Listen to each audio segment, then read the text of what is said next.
dentro, ¿verdad? Después resulta que la empresa fue creciendo y entonces era tan agobiante que el dueño estuviese metido en todo, entonces comienza a delegar. Es una de las características de la famosa administración de empresa. Es lo mismo, el mismo principio se utiliza en el computador. El computador o el microprocesador dentro del computador se comienza a agobiar, porque tiene todo, carga con todo. Entonces comienza a delegar. ¿Y qué significa delegar dentro del diseño de la arquitectura del computador? Significa crear circuitos integrados que comienzan a ayudarle en el trabajo a la empresa. Entonces ahí es donde la computadora ya no se vuelve tan simple, sino que y es donde tiene que ver lo de los sistemas operativos que les mencionaba, que dependiendo de cómo se administra la memoria, de cómo se administran los procesos, entonces tiene que ver mucho con el rendimiento del computador. Uno no se mete en eso, ¿verdad? Eso no quiere decir que no se puede calcular. Entonces, sistemas operativos van a ver como algoritmos que utilizan, ¿verdad?, para este tipo de cosas. Algunos son mejores que otros y pueden ser aplicados. Entonces, comenzamos como a diseñar una computadora en la cual tenemos que administrar muchas cosas. Y solo para que veamos algunas de las ayudas o de los chips que se diseñan para ayudar al microprocesador. Una de las actividades que se realiza muchísimo en el computador, y bueno, y eso más que todo con la lógica de cómo se manejan los sistemas operativos, que como dije, en unas computadoras que se diseñaron antes de dar el sistema operativo, no había que cargar, ahí estaba, yo encendía la computadora y ahí estaba mi sistema. Era muy simple tal vez. En realidad no tiene que ser tan grande el sistema operativo. Yo creo que la forma como ha evolucionado Windows es muy mala. Se debería de sustituir por otros sistemas operativos pero bueno, enfocándonos en esto, una de las cosas que hacemos que es cargamos el sistema operativo, ¿verdad? Cada vez que encendemos la computadora, cargamos el sistema operativo al disco duro. Esto quiere decir que transferir bloques de datos es una de las actividades más frecuentes en un computador. Okay. ¿Qué pasa si todos esos datos tienen que pasar por el microprocesador? Si tienen que ir por un registro del microprocesador. Entonces se vuelve tan ineficiente, ¿verdad? El microprocesador queda esclavizado solo a eso. ¿Me comprenden? Porque también cuando manejan lo de que un procesamiento paralelo, que tenemos varios procesadores, eso no del todo es cierto. No del todo es cierto. Lo que ocurre es que hay muchos chips que le ayudan al microprocesador. Entonces el microprocesador toma como la categoría ya de ser como el administrador y no el que hace todo, sino tal vez el que dice qué hacer. Entonces por eso me gusta el ejemplo mucho de hablar de los chips controladores de acceso directo a memoria, como una de las cosas que se hace mucho en el computador es transferir bloques de datos. Entonces diseñamos un circuito integrado que lo que hace es transferir bloques de datos. ¿Okay? Entonces, ¿cómo transferimos esos bloques de datos? Bueno, el microprocesador lo único que hace es decirle al chip controlador de acceso directo a la memoria, mira, ok, de tal dirección a tal dirección, ¿verdad? O mejor dicho, de esta dirección a esta dirección me vas a transferir tantos datos. Tantos datos. Mira, eso es lo único que hace el microprocesador. Y ahí tiene al chip de acceso directo a memoria transfiriendo los datos. Hay una cosa muy importante. Cuando nosotros usamos la instrucción move, si ustedes se dan cuenta, transferimos a un registro interno del microprocesador para después transferir a otro. ¿Cómo muevo de una localidad de memoria a otra localidad de memoria? Quiero mover un dato de la 200 a la 300. ¿Cómo lo hago? Digamos, lo agarro de la 200, lo cargo en el acumulador y lo descargo en la 300. Entonces, ¿qué es lo que hemos hecho ahí? El microprocesador intervino en esa transferencia de esos datos. ¿Qué es lo que hace el chip del acceso directo a memoria? Él agarra de una memoria, lo mete en la otra memoria, sin que el microprocesador meta sus narices en esa actividad. El microprocesador lo único que va a decir, mira, transferime a tantos datos de esta dirección a esta dirección. Y entonces el chip controlador de acceso directo a memoria va a realizar la actividad. Más viendo cómo, este quizás es el mejor ejemplo de lo que quería mencionarles, que el microprocesador comienza a delegar su trabajo en un grupo de circuitos integrados que se diseñan básicamente para poder auxiliarlo en su actividad o para hacerlo que él ya no tome el papel de hacerlo todo, sino que simplemente de administrar las cosas que se tienen que hacer. Ellos lo que hacen es ayudarle en las actividades al microprocesador. Bueno, transferimos, ¿verdad? El sistema operativo lo tenemos en el disco duro, lo transferimos a la memoria interna o parte quizás del sistema operativo, a la memoria que tenemos dentro de la moda.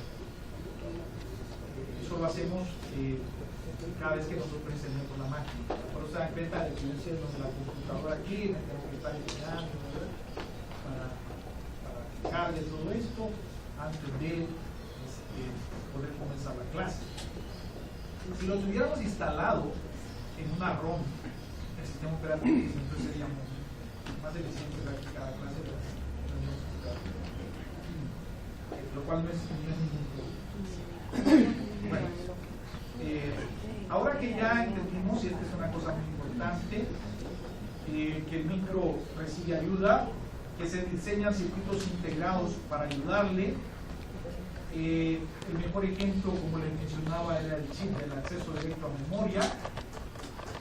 Cuando transferimos también, por ejemplo, información de los discos ópticos, sacamos un archivo de un disco, pues entonces lógicamente que aquí lo hacemos de esta manera, utilizando los chips de acceso directo a memoria, y esto lo hace mucho más rápido y le descarga al microprocesador, ¿verdad?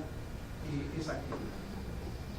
Bueno, entonces acá surgen un montón de circuitos integrados que vienen ¿a qué? Bueno, vienen o son diseñados particularmente para ayudar al microprocesador en su trabajo, o para hacer que el microprocesador ya no sea simplemente el que lo hace todo, sino que simplemente el que dice lo que cada integrado que le está ayudando tiene que hacer.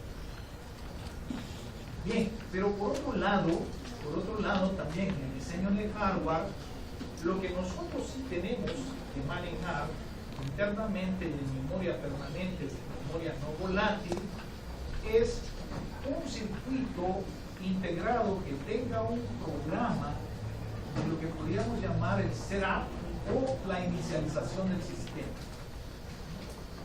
Cuando nosotros energizamos el computador, pues entonces lógicamente que comienza a correr un programa.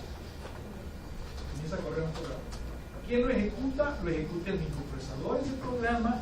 ¿A dónde es que ese programa está dentro de la ROM? Está dentro de la ROM. ¿Cómo sabe que tiene que ejecutar ese programa? Bueno, más adelante voy a explicar lo que sería la famosa interrupción de tipo reset, que lo que hace es obligar a que el microprocesador ejecute un código que está en una dirección ya establecida por el fabricante del microprocesador, de cuál tiene que ser la dirección donde comienza a ejecutar el programa. Y la ROM BIOS tiene que estar colocada ahí. O ahí tiene que haber un salto para donde sería el inicio de la ROM BIOS. Porque ese es el programa que se correría cada vez que nosotros inicializamos el sistema. Aquí, en este momento no hemos cargado ningún sistema operativo, ¿verdad? Después, parte de la inicialización del sistema es cargar el sistema operativo. ¿Qué es lo que se hace en esta inicialización del sistema? O este programa que tenemos dentro de la ROM BIOS ¿Qué es lo que básicamente se hace? Lo primero es un diagnóstico de todo el sistema. Y aquí el diagnóstico, como por ejemplo pasar lo que llamamos el famoso checksum, que es una sumatoria de los códigos que tenemos en las memorias, ¿verdad? Para ver a ver si se ha alterado alguno de esos códigos y poder mandar ahí algún mensaje que no queda falla. O pasarlo indicando de que todo está perfecto dentro del hardware. Bien. Okay. Además de esto, además del chip de la ROM BIOS, que más adelante lo vamos a ir estudiando mucho más a fondo, con más detalle, quiero empezar con otro circuito integrado, que como les digo, en las primeras computadoras estaba a nivel muy chilapar. ¿Sí ibas a preguntar acá? Sí, eso de la checksum. Esa verifica el cambio de hardware también. Por ejemplo, si yo le agrego más memoria. No. Lo que te hace es que te hace una sumatoria, pero de la parte de la memoria no volátil. La RAM no, porque la RAM lo que tienes es basura en el momento de que encendes. Entonces ahí no te puede chequear. Ahí tal vez en el diagnóstico lo que podía hacer es escribir un dato y leerlo, ¿verdad? Y corroborar que es el mismo. Esa podría ser una de las pruebas de RAM que lo haga en la rutina de diagnóstico. Pero cuando va del checksum es de la parte de ROM, de la no volátil, que hace la sumatoria y lo compara con un valor. Si coincide, pues significa que no se ha alterado ninguno de los códigos binarios que están en toda esa memoria. Entonces quiere decir que está bien. Es como que si yo me hubiera puesto a tocar la ROM, y ahí sí podría detectar el cambio de ahí, de por eso que sean errores. Acordate que la ROM no puedes alterarla, ¿verdad? Porque la ROM es la read-only memory, que solo puedes leerla, no puedes alterarla. Pero si el circuito integrado, por alguna falla interna, se alteró uno de sus bits, entonces es preferible que te dé un mensaje de error a que te pongas a trabajar y que a la hora de estar trabajando te dé errores que no sabes en qué problemas te puedes enfrentar. Entonces, aquí es muy importante como tener un diagnóstico que me diga, ok, todo está bien, ¿verdad? Puedes continuar. Por decirles algo, que si ustedes están trabajando en un banco y la computadora no les avisa que hay algún problema y de repente cuando comienzan a hacer transferencias en cuenta de ahorro, ¿verdad? O lo que fuera, pues ahí se ve reflejado el problema y en lugar de meter ahí $1,000, metió $1, cosas por el estilo. Entonces preferible mejor saber que eso está fallando. Bueno, lo que tenemos en realidad es un diagnóstico del sistema. Después menciono otras cosas ahí de la inicialización de la computadora. Lo que quiero por el momento es ir como enumerando algunos circuitos integrados que estaban en las tarjetas motherboard, estaban por separado, siguen estando presentes, solamente que ahora están en los chipsets, pero bueno, para estudiarlo quizás es preferible verlos por separado. Un integrado es el 8284, que es un generador de reloj. Y me gusta mencionarlo por varias cosas. Digamos que en los primeros computadores, pues este circuito integrado que estaba por aparte, ¿verdad? No estaba integrado en un chipset, lo que hacía era generar distintas señales de frecuencia. Digamos que en los circuitos secuenciales, eso lo vieron en sistemas digitales, ustedes trabajaban con una base de tiempo. Esta base de tiempo consistía en pulsos cuadrados a una determinada frecuencia. Creo que se entiende. Ok, bueno, su computador, o dentro de su computador tiene su microprocesador, y su microprocesador trabaja también con una base de tiempo. Y eso es lo que determina en primer lugar la velocidad con la que trabaja su máquina. Es como uno de los elementos principales que les dice a ustedes qué tan rápida es su computadora o no. Entonces al final eso resulta ser simplemente una señal de pulso cuadrado que va a levantar de unos y ceros a una determinada frecuencia. La frecuencia determina la velocidad de ejecución de su programa. Ahora bien, dentro de la motherboard, o dentro de la computadora, tenemos varios dispositivos. No todos los dispositivos trabajan a la misma velocidad. Es como una empresa, ¿verdad? No todos los empleados trabajan con la misma rapidez. Entonces ahí es donde se comienza a ver lo más complejo. ¿Qué implica ya a nivel de hardware? A nivel de hardware lo que implica es que debemos de tener señales de reloj para los distintos dispositivos, dependiendo de las velocidades a las cuales estos dispositivos trabajan. Ese es un primer punto. El otro punto es que debemos de ver cómo administramos esos dispositivos que son distintos en sus velocidades de trabajo, para que al final el computador trabaje con un buen rendimiento. ¿O qué dice en su empresa? Bueno, fulanito es bien lento, que él es más rápido, ¿verdad? Pero bueno, voy a ver de qué manera combino a estos dos para que el trabajo se vaya desarrollando de una manera más eficiente.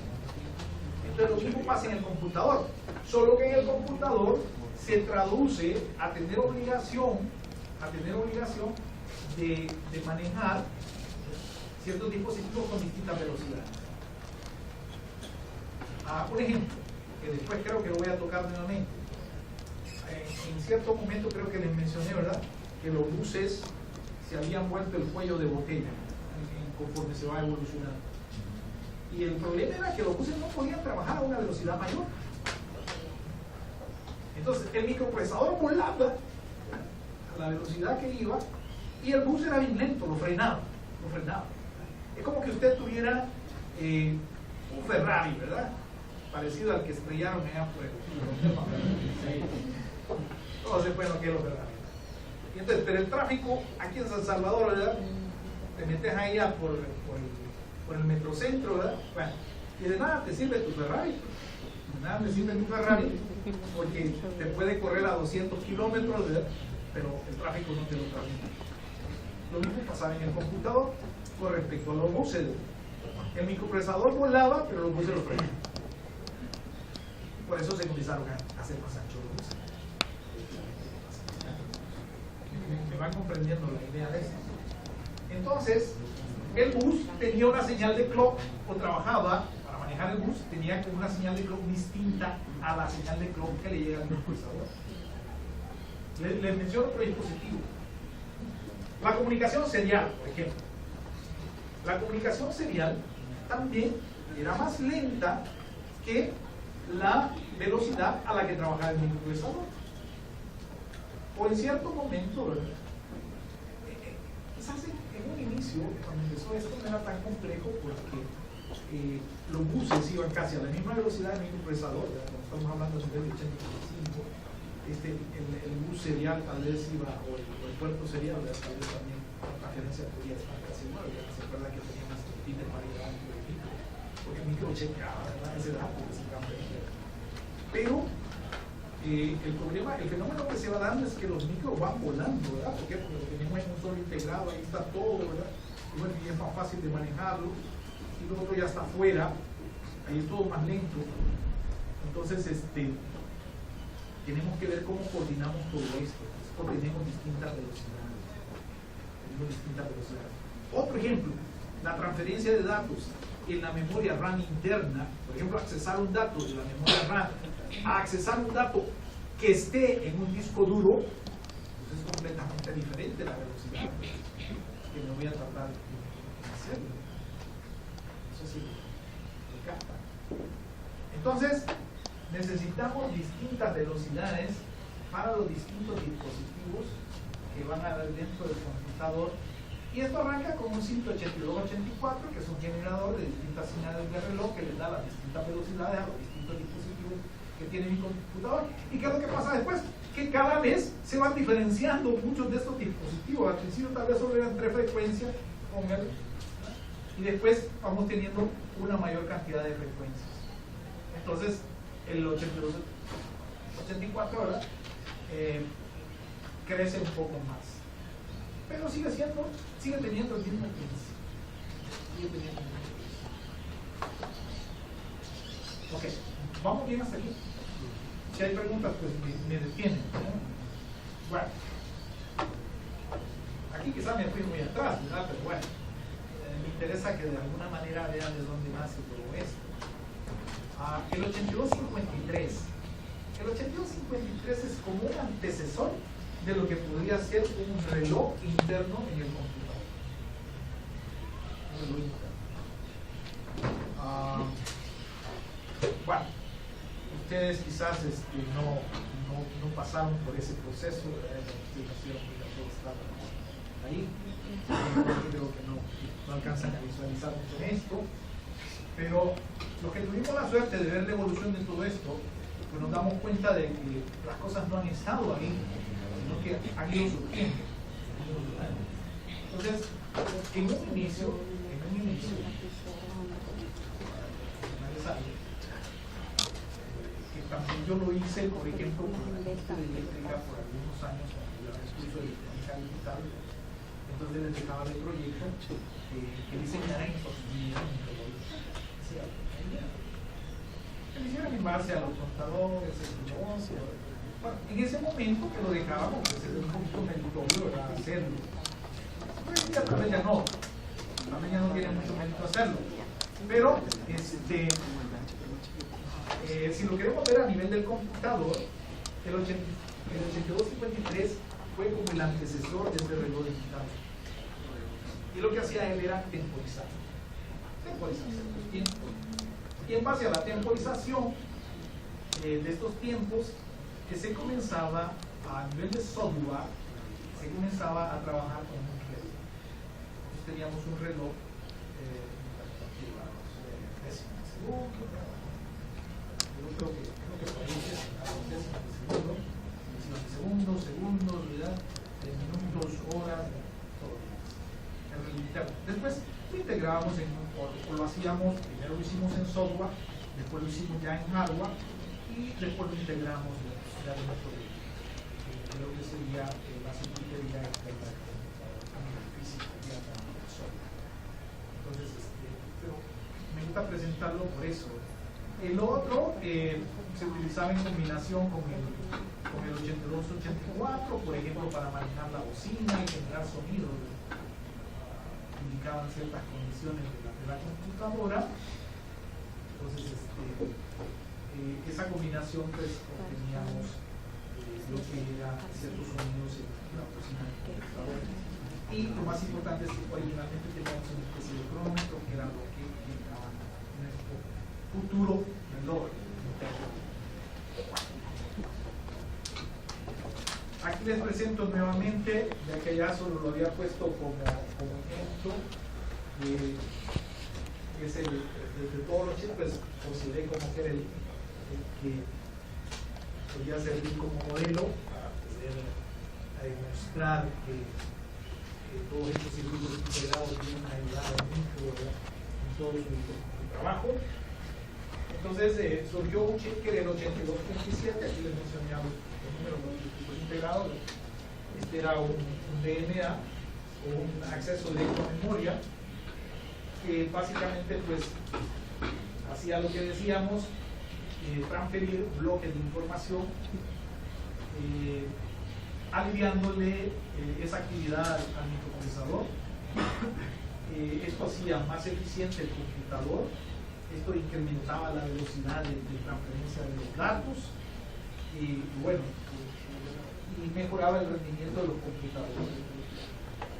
Y era una actividad que se hacía mucho dentro del computador, ese era el otro punto, porque también hay que tomar en cuenta que todos estos integrados no eran hechos a capricho, sino que eran producto de una necesidad, producto de algo que se quería aliviar, de un problema que se quería resolver, que se quería mejorar dentro de él. Y por eso se enfocaban a las actividades que más se desarrollaban. Como una variante, digamos, de lo que sería el acceso directo a memoria, se tiene un PD765, que este ya es un controlador de disco.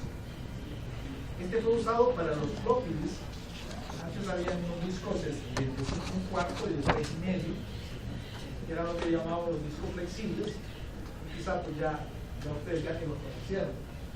Bueno, lo que quería mencionarles es que aquí es donde comienza el control de lo que son los discos, en el sentido de que a nivel de hardware ya el microprocesador ya no se metía en controlar esos discos, sino que había ya un circuito integrado que controlaba el disco, o sea, que orientara las cabezas y todo lo que fuera, o si es óptico, pues que oriente toda la parte óptica de la lectura de los datos que tenemos en los discos.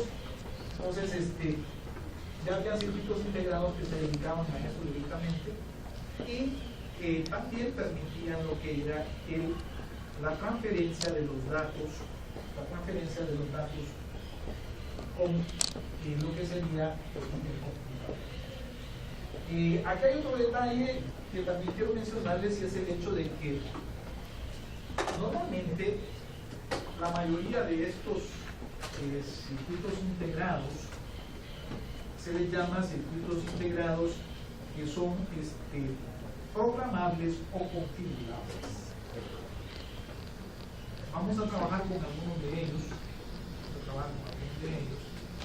para entender un poco lo que estoy mencionando, pero por el momento lo que quiero decirles es que cuando nosotros vamos a configurar estos chips, cuando vamos a programarlos, cuando vamos a introducir dentro de los registros internos una cierta información para personalizar la forma como van a actuar, pues eso nosotros lo podíamos hacer directamente o lo podíamos hacer a través de la ROM.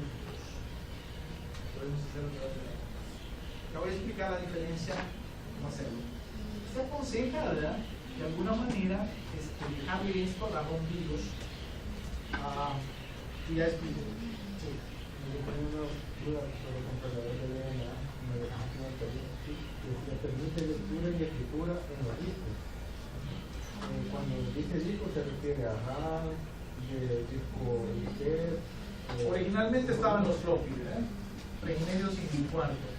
Después tenían los discos ópticos, los CD, DVD, y después tienes el disco duro. Entonces, básicamente eso es disco memoria. La RAM no es en la RAM está en la moda. Los discos están externamente, los discos se comunican a través de un conector. Empezaba por un conector IDE, que después evoluciona y es un EIDE. Pues aquí conectaste un 5, imagino que tal vez ya has conectado o has instalado el disco. Pues entonces venís acá con el cincho de transferir la información. Entonces, quiere decir que toda esa información la tenés fuera de la motherboard. Ahora, la RAM, pues ahí tenés los slots, que prácticamente los tenés en la motherboard. Entonces, el acceso a esta memoria es mucho más rápida que accesar a través de este conector de uno de los discos, y también por la forma como buscamos los datos de los discos. Entonces, son dos procesos totalmente diferentes en tiempo, pero es importante que ustedes lo sepan.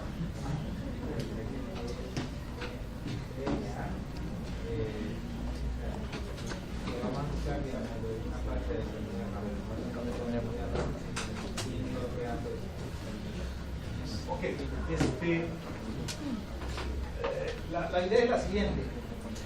Si yo tengo información en un disco, ponerles acá,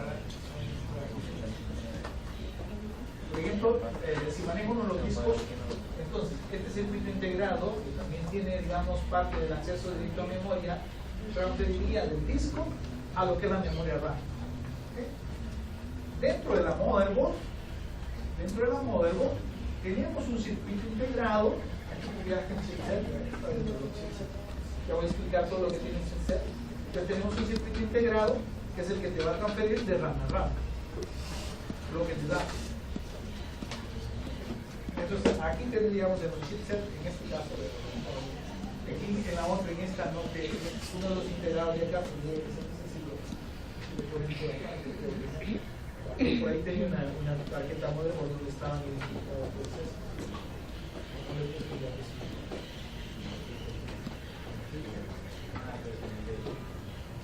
Ok.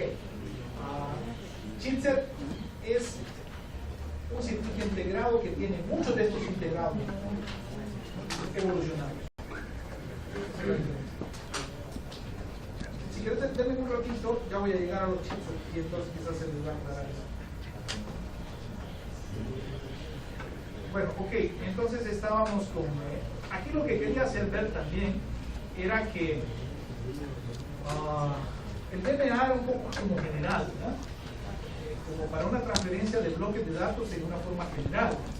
Entonces después comienza a utilizarse parte de esa función ya en circuitos integrados, controladores ya de dispositivos en particular. Y utilizan el principio del DMA, como podría ser el PD765, que este era ya directamente para manejar la transferencia de información de lo que sería. Bueno, ok.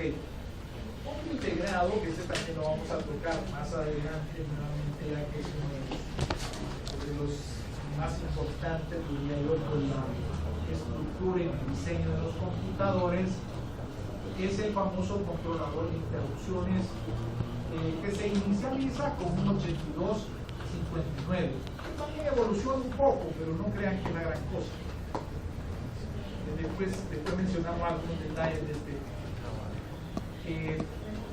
circuito integrado, pues básicamente cumple la función. Si quieren, a mí me gusta mucho la analogía, ¿verdad?, con lo de la empresa, porque creo que eso permite que ustedes vean de una forma más sencilla lo que sería la estructura de la computadora. Cuando en una empresa el jefe comienza ya a tener saturación, ¿verdad?, de que todos los empleados tuvieran, ¿verdad?, con todos los problemas ahí, entonces ya no hay que hacer, todo el mundo llega. Entonces lo que hace es contratar una secretaria para que el fulano que quiere llegar a tener acceso a él, pues pase primero por la secretaria. Y entonces ahí le dice, mira, ahorita no me pases a nadie, o cosas por el estilo, ¿verdad? En el computador, el que hace con esa función, básicamente es el 8259, que es el controlador de interrupciones. Y lo primero que ocurre, o el primer cambio dentro de lo que sería la estructura del computador, es que el microprocesador, al igual que el dueño o el jefe, ¿verdad?, o el gerente de la empresa, prácticamente antes de ser interrumpido o antes de pedirle o de solicitarle el acceso a él, tenga que pasar o tenga que hacerlo a través de un dispositivo. De tal forma que el microprocesador tenga la opción de decirle no te quiero atender o te voy a atender después. O si son varios, voy a atenderlos con una orden con cierta prioridad. ¿Qué pasaría si le llega a usted el padre Andreu? Por favor, hace. Entonces, hay prioridades en lo que sería la atención de las peticiones.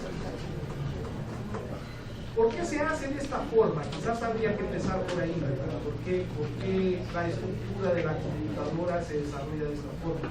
Bueno, lo primero es que en los inicios el funcionamiento del computador era de esta manera.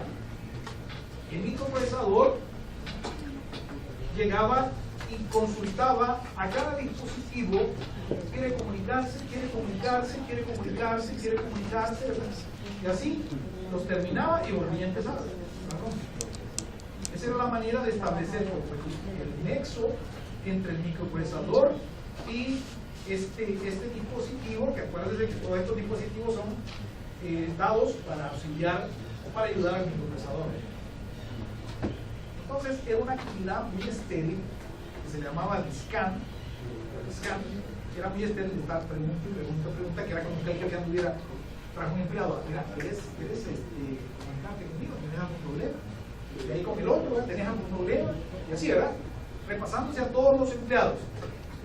Entonces, una actividad muy ineficiente por el hecho de que muchos de ellos tal vez no querían tener ninguna comunicación con el gerente y entonces él perdía tiempo en andar haciendo esa actividad. Lo mismo pasaba dentro del computador, ¿verdad? El microprocesador se esclavizaba a hacer algo que no le daba ningún producto. Entonces se pensó que en lugar de que fuera el jefe el que llegara a consultar, que fuera al revés, y que fuera el subalterno el que solicitara cada vez que quisiera el querer establecer el contacto con el microprocesador. Entonces, todos estos circuitos que han sido diseñados para ayudarle al trabajo al microprocesador, también hacían la misma tarea. En determinado momento querían comunicarse con el microprocesador.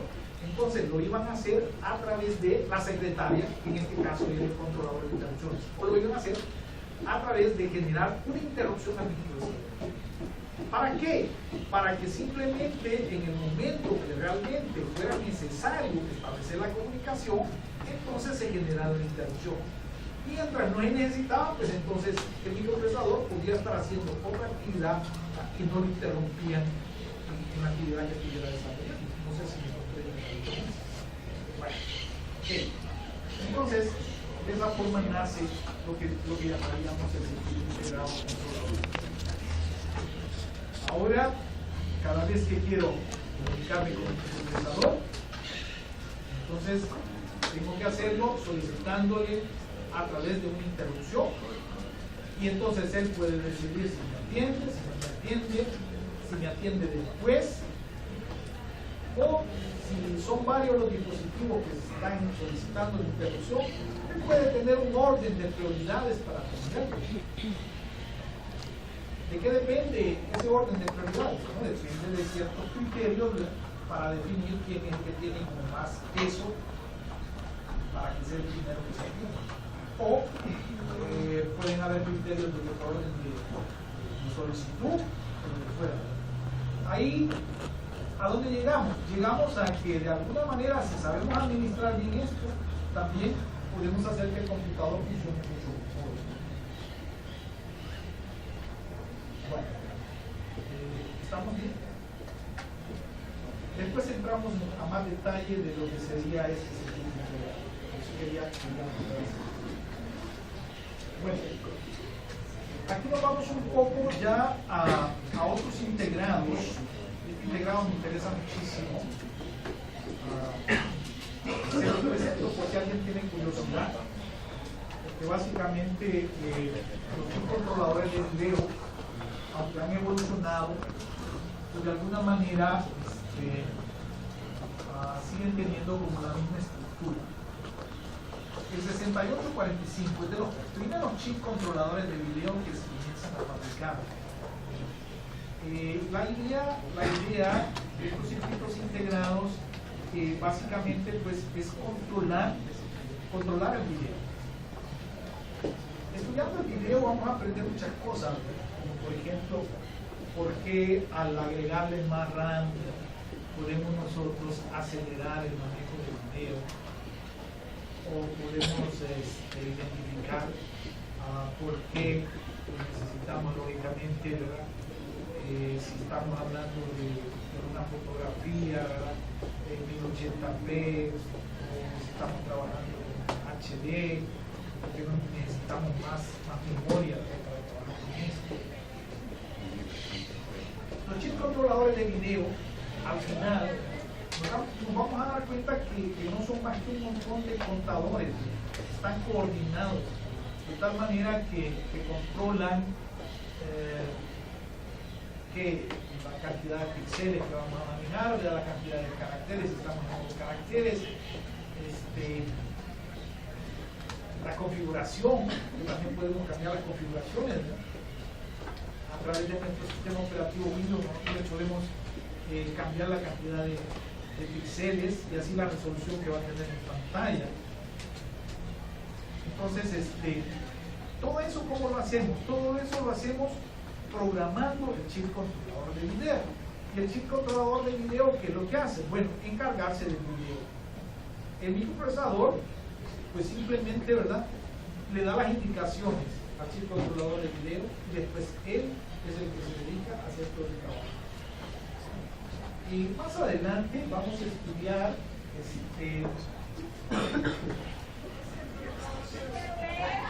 más adelante vamos a estudiar un poco más en detalle lo que sería una tarjetita de video, y ahí vamos a detallar muchos de estos.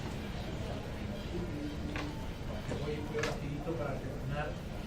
Hay otro circuito integrado que también lo vamos a estudiar un poco. Este fue muy popular en su época, era el que se usaba para lo que era el controlador del cuerpo paralelo. Si nos remontamos todavía los primeros computadores, antes de tener puerto serial, solamente tenían puerto paralelo.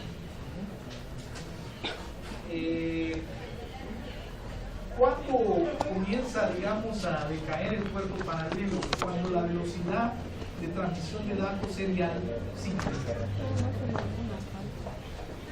Pero, como vieron ustedes en los sistemas digitales, la transferencia de datos en paralelo pues siempre es mucho más rápido que la transferencia. El puerto paralelo se utilizó muchísimo, hoy usamos el USB, se utilizó muchísimo para conectar los impresores. ¿Para qué? Para que pudiéramos imprimir a mayor velocidad. Cuando diseñemos una tarjeta más adelante y que hagamos control directo de hardware, vamos a utilizar y vamos a estudiar el 8255. El parte del 8255 también está dentro de los famosos chips. Ya adelante un poco.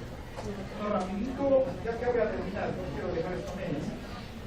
Con procesador matemático. Originalmente, si ustedes se dan cuenta, los microprocesadores, el 8086 solo hacía las 4 operaciones y trabajaba solamente con enteros. Eso lo pudieron visualizar a la hora que vimos las instrucciones aritméticas, nos dimos cuenta de eso. Entonces, el manejo de los datos, ya cuando trabajamos con números reales, se hacía a nivel de software. Pero era tanto lo que se utilizaba este tipo de procesamiento de datos que se pensó en que mejor se hiciera a nivel de hardware. El hardware siempre es más rápido que el software.